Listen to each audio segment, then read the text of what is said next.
Know your place, Vanessa, Victoria said, her voice cutting through the dinner conversation like a knife. You live here by my grace, not by right. The room went silent. Her guests, 3 couples from her country club, stopped eating and stared at me. My face burned with humiliation as I stood there holding a serving tray, frozen like a servant caught doing something wrong. My husband Blake sat at the head of the table, his eyes fixed on his plate. He said nothing. He never did. Of course, Victoria, I whispered, setting down the tray with shaking hands. I understand. That night, after everyone left and Blake had gone to bed without speaking to me, I couldn't sleep. The humiliation replayed in my mind over and over. I wandered through the massive house, feeling like a ghost in someone else's life. That's when I noticed Victoria's study door slightly open. I'd never been allowed inside before. My hand pushed the door wider. Moonlight streamed through the windows, illuminating her mahogany desk. I don't know what made me open the drawer, but there it was, a manila folder with my name written across the front in my late father's handwriting. Why did my mother-in-law have documents about me? My name is Vanessa Price, I'm 29 years old, and I grew up in a small town called Riverside, 3 hours from here. If you're enjoying this story, please subscribe to this channel for more fascinating stories like this. Inside the folder, I found papers that made my heart race. A trust agreement dated 15 years ago. Property clauses. Legal terms I barely understood. But I recognized my father's signature at the bottom of every page. Thomas Price had created something called a safety trust to protect me from financial exploitation after his death. My hands trembled as I read through page after page. The trust held significant assets, properties, investments, savings accounts I never knew existed. And there, listed as temporary overseer until beneficiary reaches age 30, was Victoria's name. Temporary overseer. The words burned into my brain. I was 29. In 6 months, I would turn 30.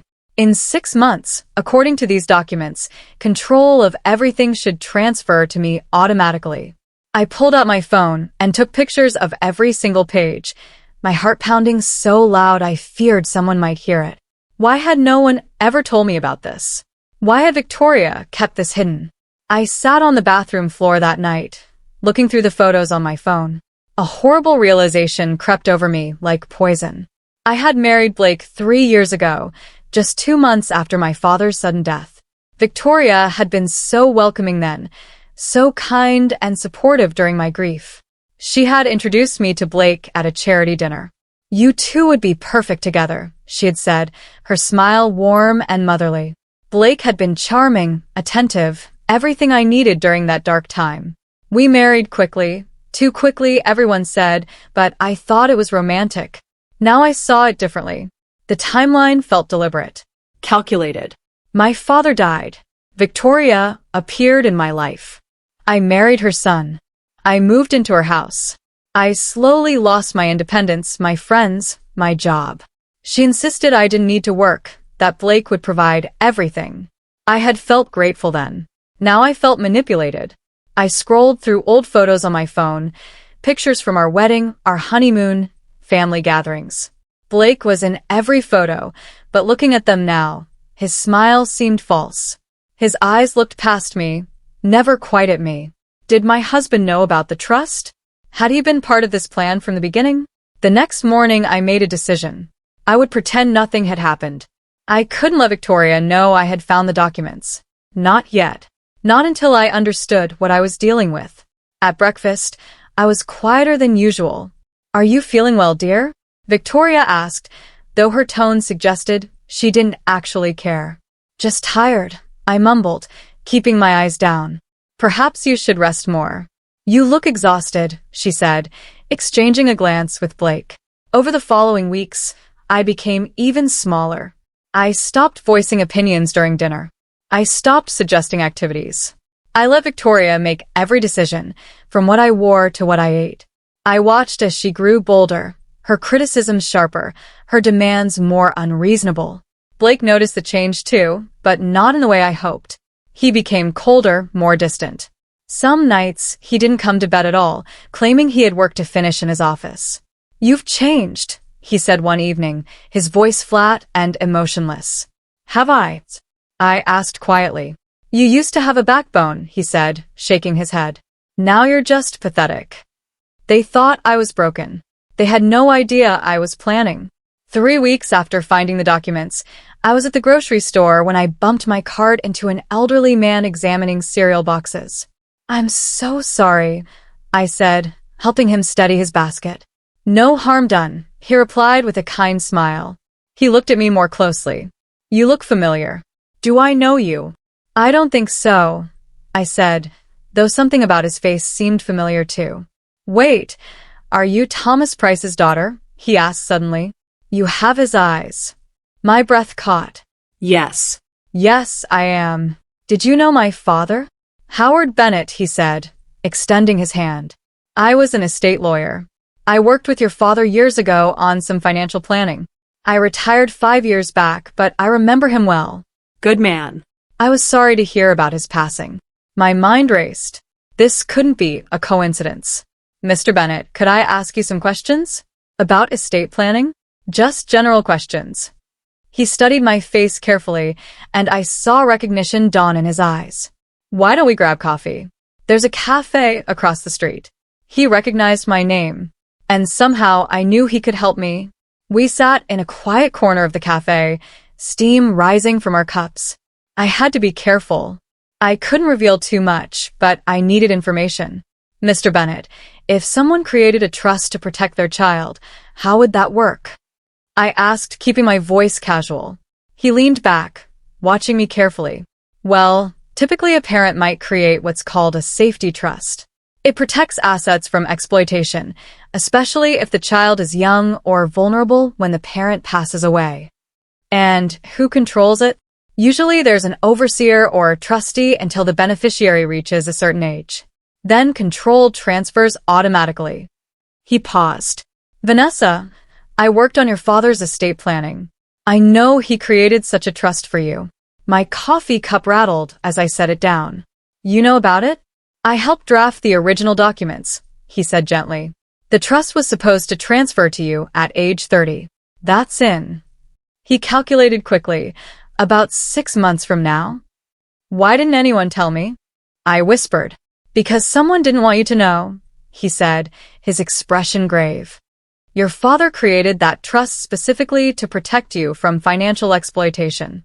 If the overseer is hiding it from you, that's a serious problem. Someone had manipulated the paperwork, and I was starting to understand who. Howard helped me obtain certified copies of the original trust documents from the county records office. We sat in his car outside the building, comparing them to the photos I had taken from Victoria's desk. Look here, Howard said, pointing to a section in the certified copy. This clause clearly states you're to be informed of the trust on your 25th birthday. Did that happen? No, I said. I've never heard anything about this until I found those papers. He flipped through the documents I had photographed. And look at these amendments. These were added after your father's death. See this signature here? My blood ran cold as I recognized the handwriting. It was supposed to be mine, but I had never signed anything. That's not my signature, I said. It's forged, Howard confirmed. And look who witnessed it. At the bottom of the page, clear as day, was Blake's signature. My husband had witnessed my forged consent to amendments that kept me from knowing about my own inheritance. He hadn't just known about the trust. He had actively participated in hiding it from me. That evening, I decided to test Blake. I couldn't confront him with everything I knew, not yet.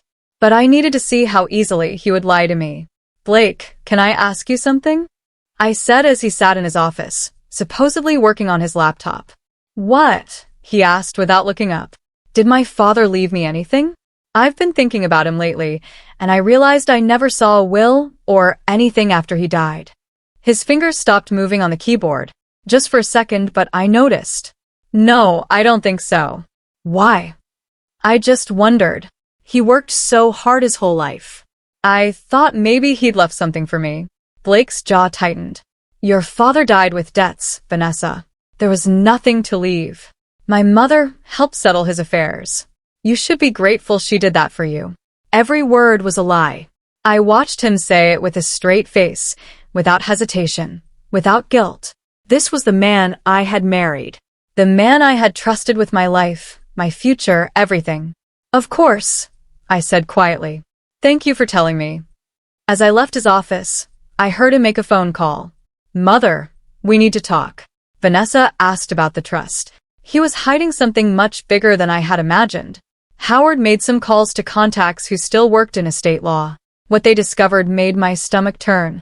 Victoria had used the trust-backed property, my property, as collateral for massive personal loans.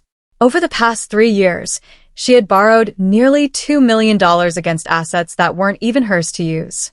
She's been living off your inheritance, Howard explained, showing me bank statements and loan documents. The country club membership, the luxury cars, the renovations to the house, all funded by loans secured against your trust property. Can she do that? I asked, feeling sick. Legally? No. She's the overseer, not the owner. She had no right to use those assets as collateral. When the banks realize this, when the trust transfers to you in 6 months, those loans will be called immediately. And if she can't pay them back? Howard's expression was grim. Then the house, the cars, everything gets seized. She'll lose it all. That's when I understood why Victoria was so desperate to keep me under control. It wasn't just about the money. It was about survival. The house she lorded over me, the one she claimed was hers, was actually secured by my inheritance. When I turned 30 and the trust transferred, her entire life would collapse. The house wasn't really hers. And she knew it. I met with Howard in his home office the next day. He had agreed to help me, though he insisted we had to be extremely careful. If we expose this wrong, you lose leverage, he explained, laying out legal documents on his desk. Victoria will claim she made honest mistakes. She'll say she was protecting the assets. She might even convince a judge that her loans were necessary for property maintenance or emergency expenses. So what do? I asked. We build an undeniable case. We document everything, the forged signatures, the unauthorized loans, the deliberate concealment of information. We find every discrepancy between what she told you and what really happened. We create a paper trail so clear that no lawyer can argue against it. How long will that take? Months, he said. Maybe 3 or 4. We need to be meticulous. One missing piece of evidence, one procedural mistake, and she could slip away. I felt frustration rising in my chest. I have to pretend for months? I have to keep living there, being humiliated, while she uses my money? Yes, Howard said firmly. Because if you show your hand too early, she'll hide evidence, create false documents, maybe even disappear with whatever liquid assets she can grab. Patience is your weapon here. This would take months, but I had no choice. I needed independence. I needed to become someone Victoria wouldn't see as a threat. So I got a job. The Riverside Community Center was hiring an administrative assistant. The pay was modest, the work simple, but it was perfect for my purposes. I started saving every penny in a secret bank account Victoria didn't know existed. When I told her and Blake about the job, their reactions were exactly what I expected. You're working at a community center? Victoria asked, her voice dripping with disdain. How quaint. It's volunteer coordination, I said meekly. Just a few hours a week. I thought it might be nice to get out of the house. Blake laughed coldly. This is what you amount to? Working beneath yourself at some charity organization? My mother was right about you. I'm sorry, I whispered, playing my role perfectly. I just wanted to feel useful. You're embarrassing this family, Blake said, shaking his head. But I suppose it's better than having you mope around the house all day. They mocked me for working beneath myself. They had no idea I was building an escape route. Every paycheck went into my secret account. Every day at work gave me time away from their surveillance. Every interaction reminded me that I was capable, valuable, and stronger than they believed. They didn't know I was preparing for war. 2 months into my investigation, opportunity dropped into my lap. Victoria called a family meeting to discuss financial planning. She insisted I attend, though she usually excluded me from such discussions. Blake was there, along with Victoria's accountant and her personal lawyer.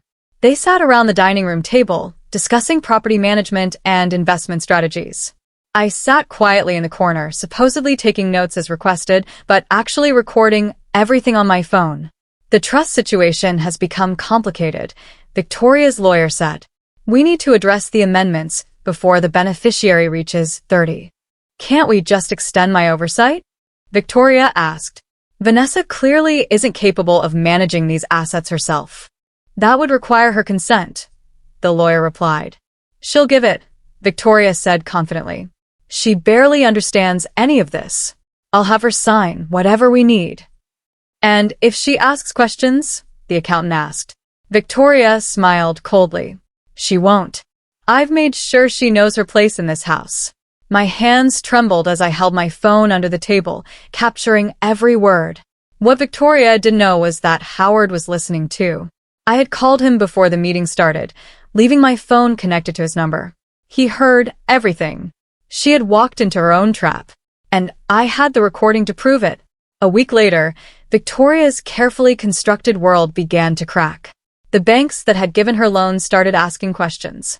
Routine audits revealed discrepancies in the collateral documentation. Property titles didn't match loan applications. Asset values had been misrepresented.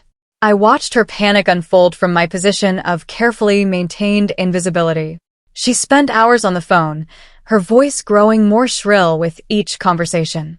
Documents scattered across her desk. She snapped at the household staff, at Blake, at everyone. Someone has been meddling in my finances, she announced at dinner one evening, her eyes wild with paranoia. Someone has contacted the banks, raised questions about my accounts. Blake looked concerned. Who would do that, Mother? Her gaze landed on me like a spotlight. I don't know, but I intend to find out. Someone in this house has betrayed my trust. I kept my eyes down, my expression neutral, but inside I felt a surge of satisfaction. The financial collapse had begun, and she was scrambling to stop it. Vanessa, she said sharply, have you spoken to anyone about family business? No, Victoria, I said quietly. I don't even understand family business.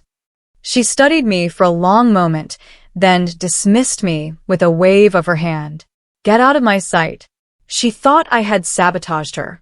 She had no idea how right she was. The pressure was getting to Blake. 3 months after I found the documents, he cornered me in our bedroom, his face flushed with anger. You've destroyed everything, he said, his voice shaking with rage. My mother is facing financial ruin because of you. Because of me? I asked, genuinely confused by the accusation. I haven't done anything. Don't lie to me, he spat. The bank started investigating right after you started that pathetic job of yours. You've been talking to people, spreading lies about our family. Blake, I don't know what you're talking about. He grabbed my arm, his fingers digging into my skin. My mother gave you everything. A home, a family, a life better than you ever deserved. And this is how you repay her? By trying to tear down everything we've built. I yanked my arm away, something shifting inside me.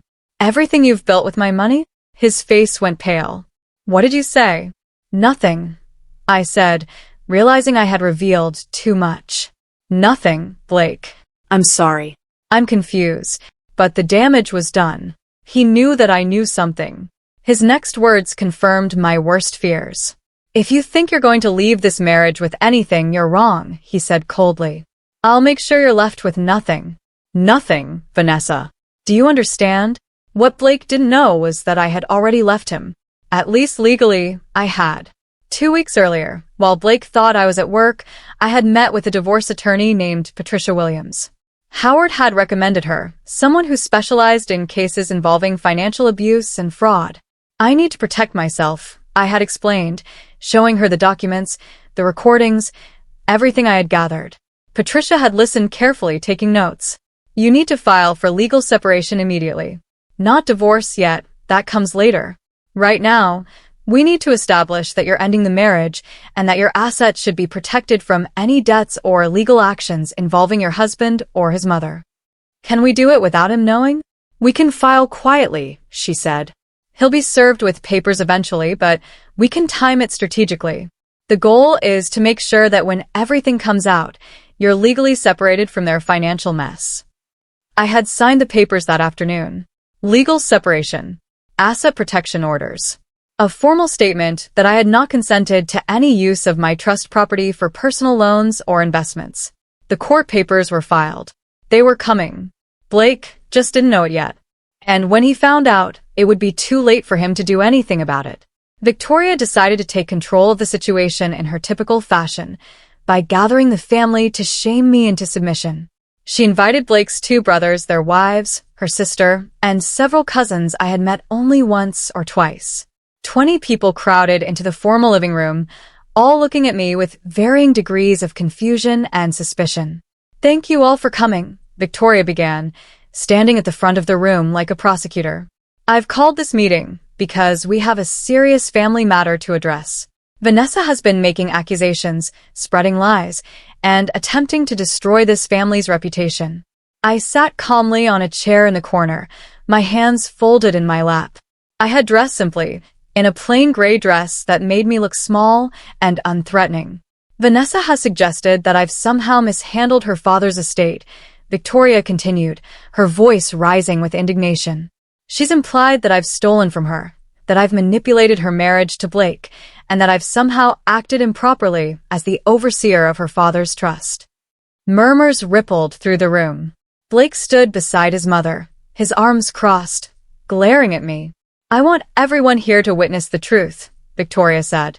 "I want Vanessa to apologize for these slanderous accusations, and I want her to acknowledge that everything I've done has been for her benefit." She paused dramatically, waiting for me to break down, to crumble under the weight of family pressure. Instead, I reached into my bag and pulled out a folder. "I brought copies," I said quietly. The room went completely silent. I stood up slowly, holding the folder against my chest. "I didn't want to do this publicly," I said, my voice steady despite my racing heart. "But since we're all here, I think everyone should see the truth." I walked to the coffee table in the center of the room and laid out the documents, one by one. Certified copies from the county records office. The original trust agreement with my father's signature. The amendments added after his death. The forged signatures. "This," I said, pointing to the first document, "is the trust my father created to protect me. It was supposed to transfer to me at age 30. That's in 2 months." Victoria's face had gone white. "Vanessa, this is not appropriate. This," I continued, laying out another document, "is an amendment that was added 3 weeks after my father died. It changes some of the terms and delays the transfer. But I never signed this. Someone forged my signature." I looked directly at Blake. "And someone witnessed that forged signature." His jaw clenched, but he said nothing. "And this," I said, placing loan documents on the table, "shows that Victoria has borrowed almost $2 million using trust property as collateral. Property she didn't own and had no right to use." Blake's brothers leaned forward to look at the papers. Victoria's sister picked up one of the loan documents, her eyes widening as she read. "These are illegal amendments. Forged signatures. Financial abuse," I said, my voice growing stronger with each word. "And everyone in this room is witnessing it." The room remained frozen in complete silence. Blake broke first. The pressure, the exposure, the presence of his family. Something snapped inside him. "Fine," he shouted, his composure shattering. "Fine, you want the truth? Yes, I knew about the trust. Yes, I signed as a witness. But I didn't have a choice." Victoria grabbed his arm. "Blake, stop talking." He shook her off violently. "No, Mother. I'm done. I'm done with all of this." He turned to face the room, his face red with anger and shame. "I had debts. Gambling debts. Bad investments. I owed people, dangerous people, hundreds of thousands of dollars. Mother said she could help, but only if I cooperated with her plan." "What plan?" his older brother asked, standing up. "The plan to keep Vanessa from knowing about the trust," Blake said, the words tumbling out now.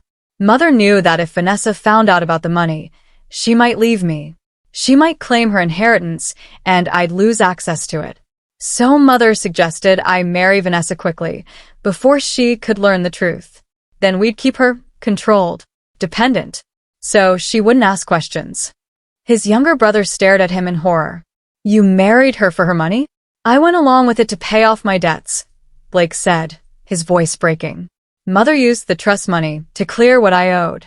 In exchange, I helped her maintain control. I kept Vanessa quiet, obedient, isolated from anyone who might tell her the truth. Everyone in the room heard his confession. His family, his relatives. Everyone knew exactly what he had done.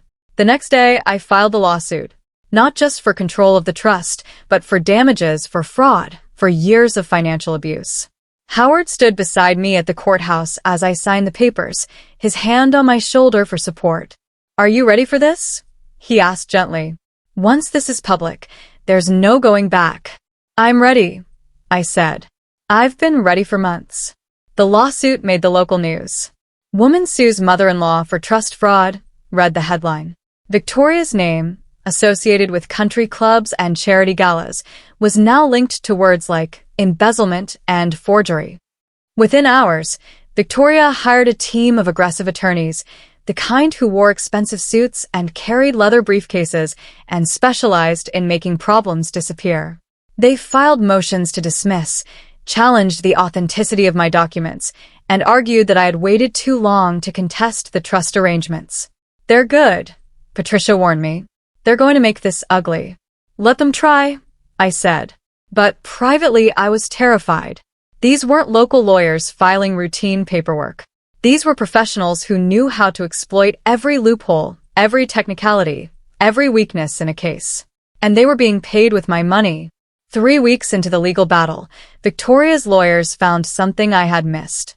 A small, obscure clause in the original trust document that could potentially invalidate my entire claim. What does it mean? I asked Patricia and Howard, sitting in Patricia's office as they explained the problem. It means that to challenge the trust amendments, you needed to file within a specific time frame after discovering the fraud, Patricia said carefully. Victoria's lawyers are arguing that you discovered the fraud the night you found the documents in her desk, which was 4 months ago. This clause requires filing within 90 days. But I didn't understand what I had found. I protested. I needed time to investigate, to gather evidence. I know, Patricia said, and we'll argue that. But it's a technical loophole that could work in their favor. The judge could rule that regardless of your understanding, the clock started ticking the moment you had access to the documents. My heart sank. After everything, after all the planning and preparation, I could lose because of a legal technicality? There's one possible solution, Howard said quietly. We need the original trust documents. Not the certified copies from the county office, but the actual originals that your father signed. Those documents contained a clause that specifically extended the filing deadline to 1 year, but that clause was removed in the amendments. Where are the originals? I asked. I don't know, Howard admitted. I haven't seen them in years. We needed one missing piece of evidence. Without it, everything I had fought for could disappear. 2 days before the crucial hearing, Howard called me with unexpected news. I found them, he said, his voice excited. The original documents. I kept copies, personal copies that I saved in my files when I retired. I always keep duplicates of important estate work, just in case clients need them years later. You have them? I could barely breathe. I have them, and they're exactly what we need. The original filing deadline clause, your father's signature, everything in perfect condition. These documents predate all the amendments. They prove what your father actually intended. The next day, Howard appeared in court with a battered briefcase containing files he had saved for over 15 years. Patricia presented them to the judge, explaining their significance. Victoria's lawyers objected, argued, and challenged the authenticity, but Howard was an unexpected ally they hadn't prepared for. He testified about his work with my father, about the specific instructions Thomas Price had given, about the precautions he had taken to protect me. Thomas Price specifically told me he feared his daughter might be exploited after his death, Howard told the judge. He wanted these documents preserved in case they were ever needed. I honored that request. The judge examined the original papers carefully, comparing them to the county records and the amended versions. The differences were clear and undeniable. Motion to dismiss denied, the judge said firmly. This case will proceed to trial. My case had been revived, and Victoria's lawyers knew they were in trouble. The trial lasted 6 days. Patricia presented document after document, recording after recording, testimony from bank officials and estate experts. Howard explained the legal intricacies. I took the stand and calmly described my father's intentions, the manipulation I had endured, and the moment I discovered the truth. Victoria's lawyers tried to paint me as a vindictive daughter-in-law, someone who misunderstood legitimate estate management and twisted it into conspiracy. They suggested that Victoria had acted in good faith, that any signatures were honest mistakes, that the loans were necessary for property maintenance. But the evidence was overwhelming. The forged signatures, Blake's recorded admission, the unauthorized loans, the deliberate concealment. On the 6th day, the judge delivered the ruling. After reviewing all evidence and testimony, this court finds that Victoria Bennett did knowingly and deliberately defraud Vanessa Price of her rightful inheritance. The trust amendments are hereby declared invalid. Control of all trust assets transfers immediately to Vanessa Price, effective today. Furthermore, Victoria Bennett is liable for damages in the amount of $2 million, representing the unauthorized loans and accrued interest. The judge paused, looking directly at Victoria. Additionally, all property used as collateral for those loans, including the primary residence, will be seized to satisfy the debt unless full repayment is made within 30 days. Victoria's face crumbled. The house, the cars, the life she had built with my money, all of it was gone. She had finally lost everything. They came to me 2 weeks later, Victoria and Blake, together, appearing at my new apartment with expressions I had never seen on their faces before, humility and fear. "Vanessa, please," Victoria said, her voice shaking. "We need to talk." I let them in, but I didn't offer them seats.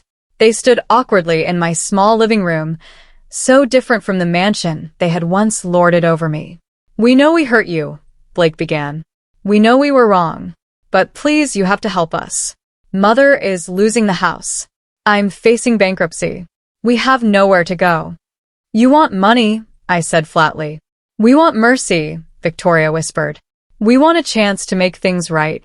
If you could just forgive the damages, let us keep the house. We'll sign over everything else. We'll give you full control. Just please, don't take everything from us." I looked at them both, these people who had manipulated me, used me, tried to erase me. Part of me wanted to feel satisfaction at seeing them brought so low. But mostly, I just felt tired. "You told me to know my place," I said quietly. Victoria's eyes filled with tears. "I was wrong. I was cruel. I'm sorry. You asked me to know my place," I repeated. "So, let me tell you about my place now." They waited, hope and desperation mingling on their faces. I finally spoke. "My place," I said, "is not to be your safety net. It's not to fix the mess you created. It's not to rescue you from the consequences of your own actions." Victoria's face fell. "Vanessa, please. I'm going to offer you exactly what's fair, legal, and documented," I continued. "Nothing more. The court ordered you to repay $2 million. I'm not forgiving that debt. The house will be sold to pay what you owe. What's left over after the sale, if anything, will go to you." "We'll have nothing," Blake said, his voice breaking. "You'll have what you actually earned," I corrected. "I'm also willing to set up a structured payment plan for any remaining debt at standard interest rates with monthly payments you can afford on a normal income. You'll both need to get jobs, real jobs, and you'll make payments until the debt is cleared." "That could take decades," Victoria whispered. "Yes," I agreed. "It could, but it's more mercy than you showed me." Blake's hands clenched into fists. "After everything we did for you, after everything you did to me," I interrupted. "You manipulated my grief, forged my signature, stole my inheritance, and tried to control my entire life. The fact that I'm offering you any path forward at all is more generosity than you deserve. I walked to the door and opened it. This conversation is over.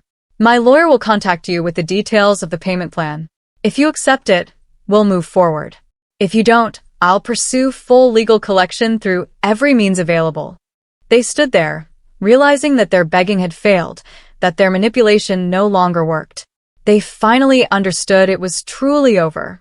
6 months later, I stood in the foyer of my restored property, a beautiful historic home that my father had purchased years ago as an investment, one of the trust properties Victoria had used as loan collateral. After the sale of her mansion and settlement of debts, this house had been returned to me, free and clear. I had quit my job at the community center and now worked as a financial advisor, helping people understand estate planning and protect themselves from exploitation. Howard had helped me get certified, and I discovered I was good at it, really good at explaining complex financial concepts in ways people could understand. I had also established the Thomas Price Memorial Scholarship, using trust funds to help students from small towns like Riverside attend college. Every year, 5 young people would receive full tuition, books, and living expenses. My father would have loved that. Blake and Victoria were making their monthly payments, working regular jobs for the first time in their lives. I heard through acquaintances that they had rented a small apartment across town. Their country club memberships had been canceled. Their social circle had abandoned them. I felt no joy in their downfall, but I felt no guilt either. I walked through my home, running my hand along the restored woodwork, admiring the afternoon light streaming through original windows. This was mine, truly mine. Not because someone allowed it, not because I had earned approval, but because it was my right. My phone buzzed with a message from Howard. "Proud of you, kid." I smiled and typed back, "Thank you for everything." As I set my phone down, I thought about Victoria's words from that terrible dinner party, the words that had started everything. She told me to know my place. I did. And it was far above hers.